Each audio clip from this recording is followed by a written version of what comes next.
ओम सच्चिदानंद रूपाय विश्वोपत्यादिहेतवे तापत्रय विनाशाय श्री कृष्णाय वयम नमः।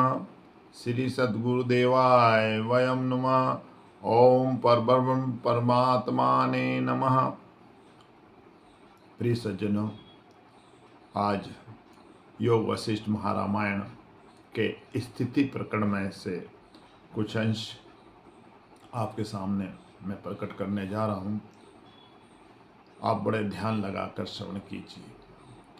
हे राम, बृहस्पति के पुत्र कच्छ ने निरंतर ब्रह्म विचार में तत्पर होकर ब्रह्म विद्या का मनन चिंतन निधिध्यासन करके अपनी आत्मा में परम शांति प्राप्त कर ली थी।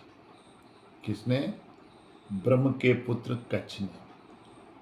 और उन्हें एकमात्र परब्रह्म परमात्मा अर्थात सच्चिदानंद घन परमात्मा के अतिरिक्त दूसरी कोई वस्तु दृष्टि में नहीं आती थी, केवल एक परब्रह्म परमात्मा।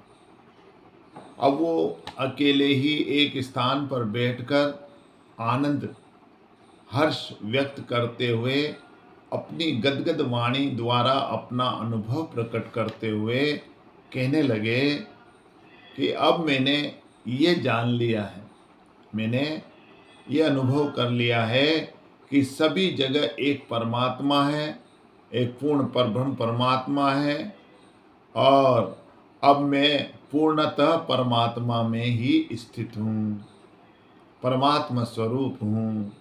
जगत के पदार्थ में सुख नहीं है, किसी प्रकार के शारीरिक भोगों में रुचि नहीं है, केवल आनंदमयी निज स्वरूप परमात्मा की प्राप्ति से मेरे सारे कष्टों की निवृत्ति हो गई है।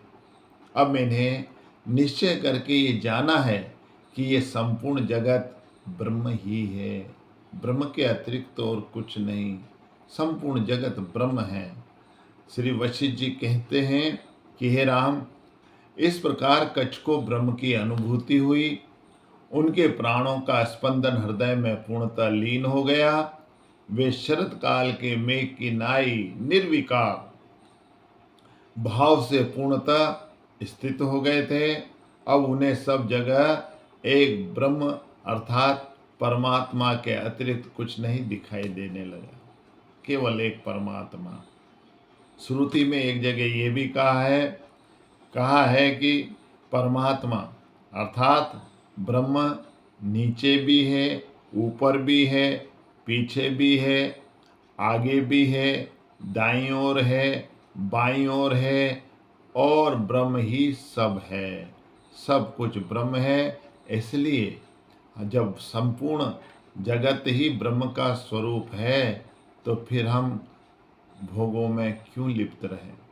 यह जानकर कि ये जब ब्रह्म है, ब्रह्म का द्वारा निर्मित है, तो हम ब्रह्म समझकर परमात्मा का स्वरूप समझकर हम अपने कार्यकलापों में, हमारे जो भी कार्यकलाप है उसमें भोगासक्ति को कम करके केवल एक परमात्मा में ही हमें ध्यान लगाना चाहिए।